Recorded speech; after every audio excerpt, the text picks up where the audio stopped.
All right, we got Danny's LS3 up on the engine stand.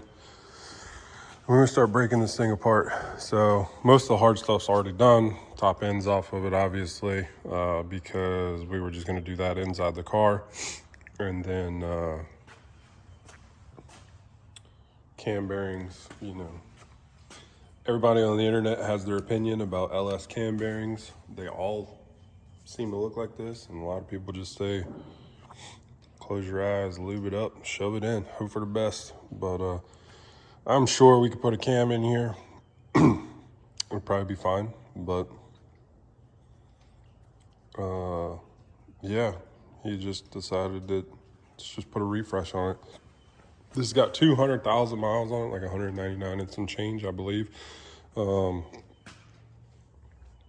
really doesn't look bad. I mean, this one being a top dead center, I was running the little scuff pad over it, and most of this carbon was coming off, so that's going to come off pretty easy.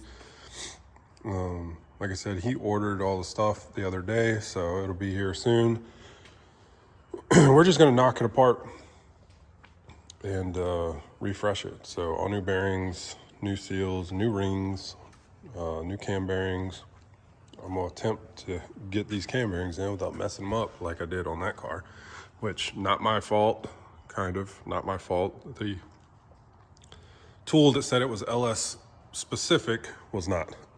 So the tool was a piece of shit, and that's what messed that block up. And then just my inexperience, I just kept going with the tool and, made things worse. Irrelevant. So we got a better tool coming this time, the fully adjustable one that it's better to use. So we're going to use that one. So not really too much to show on the disassembly process, but we will show what everything looks like before it really gets cleaned. I also do have a dingle hone, so we are gonna dingle ball this thing.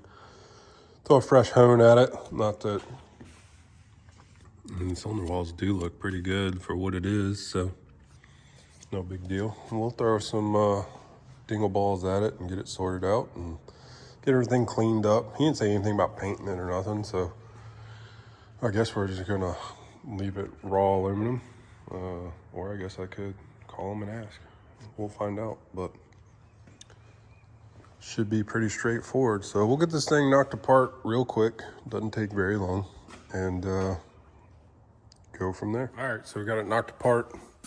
No surprises. Everything looks pretty good. There was like one scratch right here on the number 8 rod journal, but it's not even catching a nail. It's just a discolored mark. Everything else looks fine. All the rings look fine.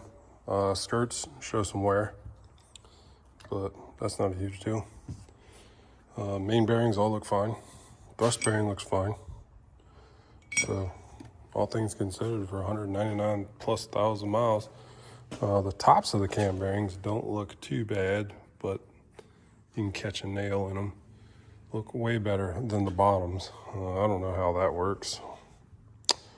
I'm not really a cam bearingologist, so I just know when it's showing through to the base material, might be time. So new cam bearing tool is on the way.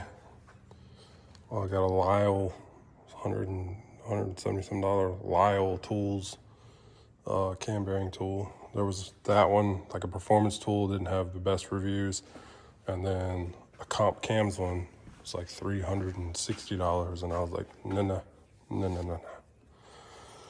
So when the tool gets here, we'll knock out cam bearings and try and get the new ones in without messing anything up. Gonna get it hosed down with some brake clean it all up. Like I said, I do have dingle hone, so we'll hone it out, and then new cam bearings, clean all this crap up in the parts washer, see if we can get all this carbon build up off of the piston tops without messing the pistons up. Just some light parts cleaner solvent, and go from there. So everything looks good, pretty good. So This is a testament to why everybody likes LS engines, like true LS engines. Truck motors they have their place, but none of them really look this good when you knock them apart.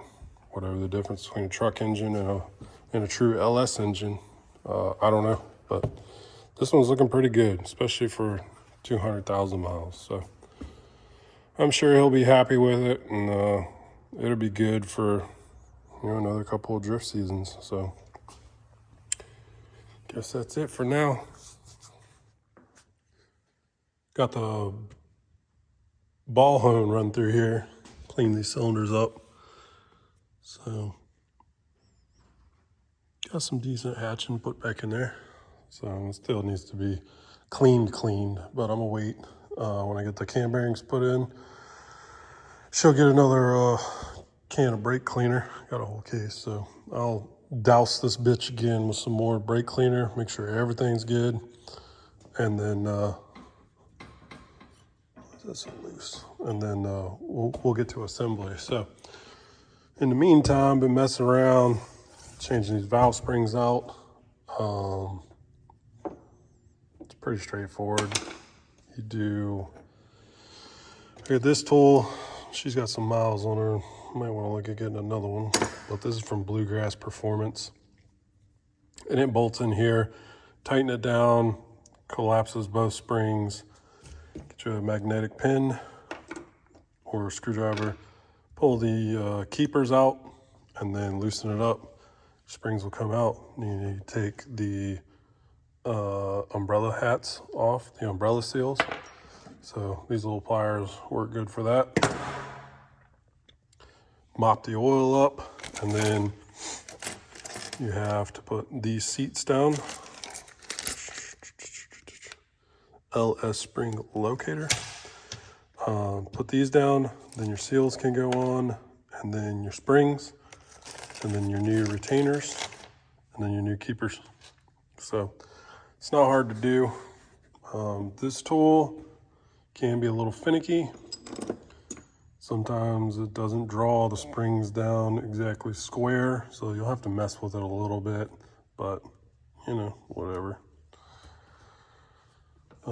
Here is, I got mine from BTR. A couple people make it, or you just take a socket, but this fits right over the top of the valve seal, sits in there nice. And then it comes with this. You're supposed to thread this in, then take your screwdriver, pry against it and pop it down. I do what they say don't do, and I just take a dead blow and give it a pop or two, seats them down. I haven't blown one out yet. I'm sure I will one day, but I haven't yet, so I'm gonna keep popping it. So that's it. He does have a trunnion kit for me. It's just not here yet. So I'm gonna get these. I need to spray this with brake cleaner rest of the way, and then I'm gonna chase. It's just something I do. Got my thread chaser kit. It's not a tap set, this won't cut threads. It just chases them, cleans them all out nice. So something I recommend, clean out all the threads, make sure all the threads are good on everything, just make things easier. Same thing, I do have the ARP, head bolt clean out. So all the head bolt holes will get cleaned out. And then spray it with air, make sure all the crud's out. But you just want to make sure stuff's clean, and then you start reassembling. So any little bits of crap, obviously you'll know what'll happen. This stuff gets into oil passages and gets in where it shouldn't be and starts tearing stuff up, and then whatever. So it just takes a little bit more time to clean everything, clean it up nice, make it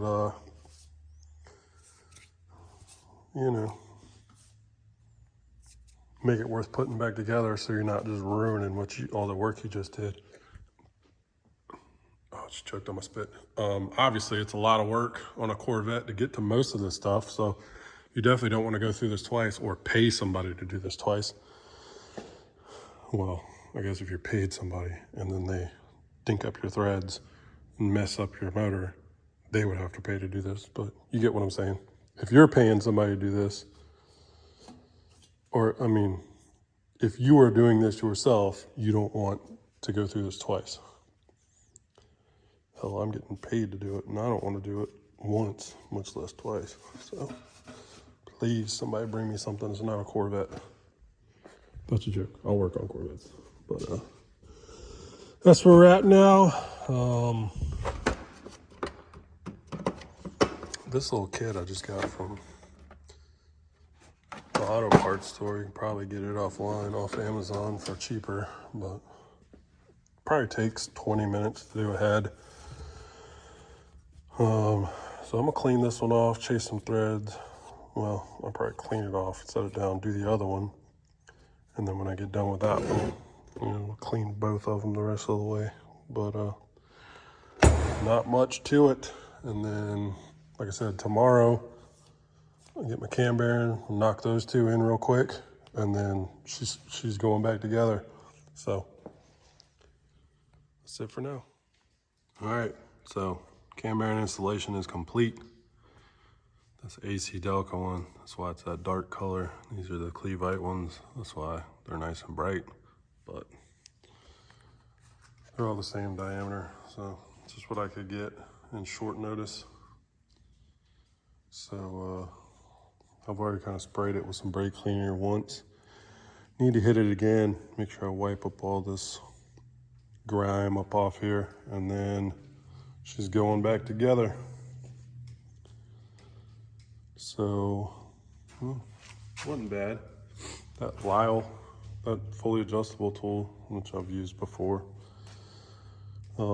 get it over the fix tool.